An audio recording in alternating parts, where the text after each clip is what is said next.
Well, it's time for another update on my international pickup frame swap project. And I apologize for it being so long since my last update. This update will be fairly quick. As you can see, I've got AJ helping me today. And what he's going to do is help me demonstrate this new shifter that I put in there. Yeah, last video I showed the transmission shifter and parking brake. This is for the transfer case. Like I say, it's going to be fairly short, but stick around till the end and I'll explain why there's been such a delay in getting this video out, and also too why I chose this international pickup truck as a project, and the two stories are somewhat related. So anyway, what I did is I used a shifter. Oh, there, you can see that, AJ? Yeah. I used a ratchet for the shifter, and it came with two handles on it. These are the handles here that used to be on it. And as you can see, it had space for threaded pieces on, and it had kind of a T-handle before.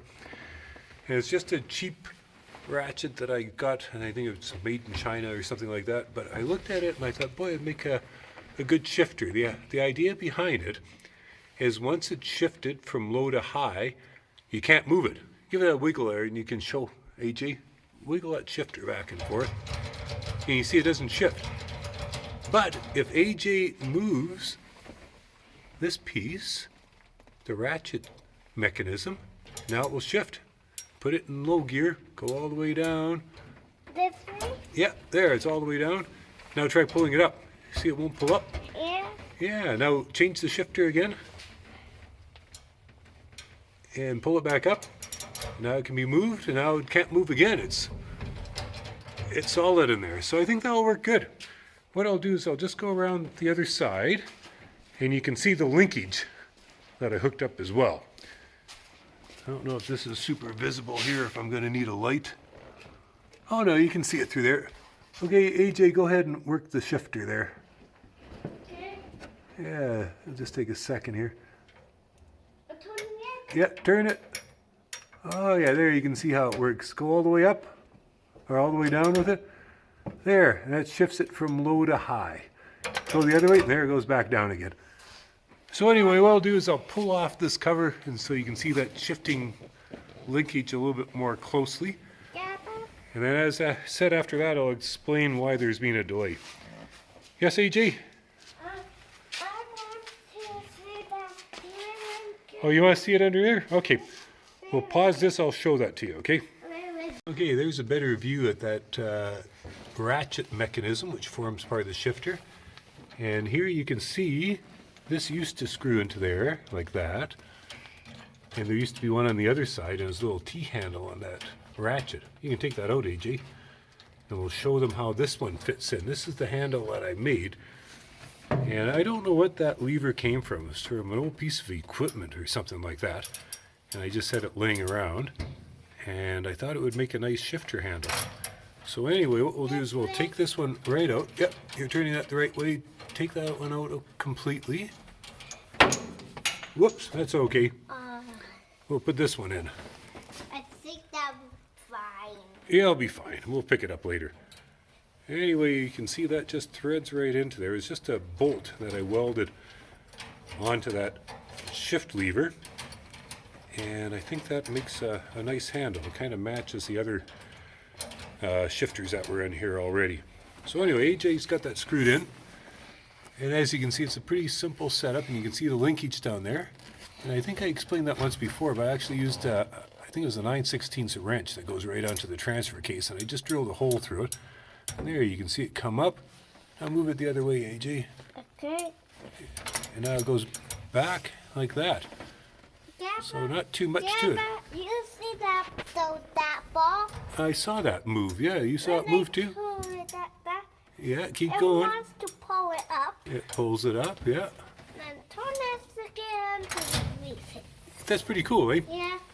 Yeah. Now show them this one. Oh, yeah. Well, we showed that last time, but AJ wants to show that parking brake again.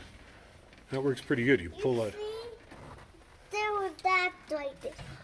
So when I move it forward, it will make a kicking sound. Yeah, it makes a clicking sound, doesn't so it? when I move it like that, it will not make a kicking sound. You're absolutely right. So anyway, the way I put this shifter in is I just welded another piece of tubing on here, and as you can see, it's just spotted on right now. I'm going to have to put a better weld in there, but this seems to be pretty solid.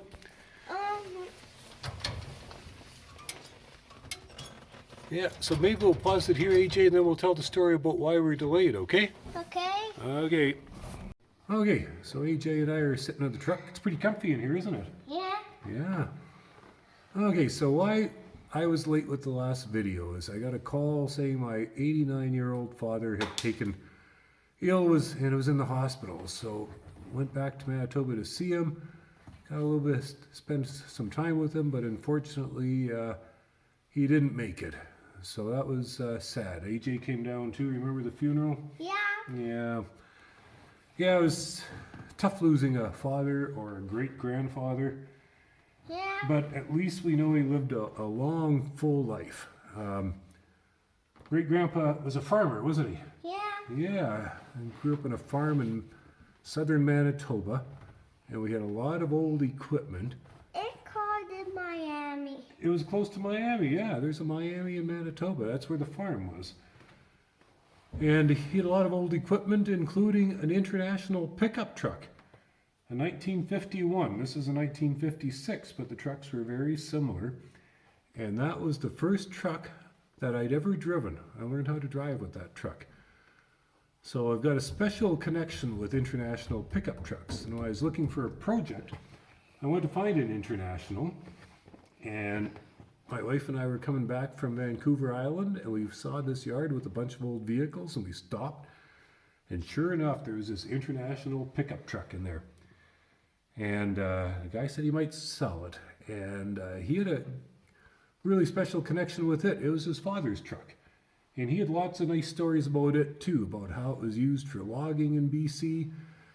And even told me a few stories behind some of the dents in it. So I knew we had to fix up this truck. Yeah, we need it too. Yeah, we needed to do that.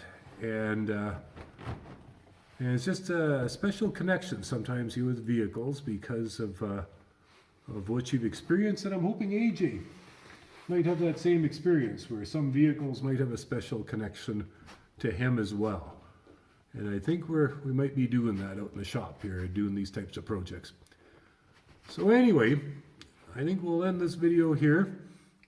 Thanks for listening if you've stuck around this long, and thanks for watching and commenting and everything. That really means a lot to us. And hopefully it won't be so long before we get another one out.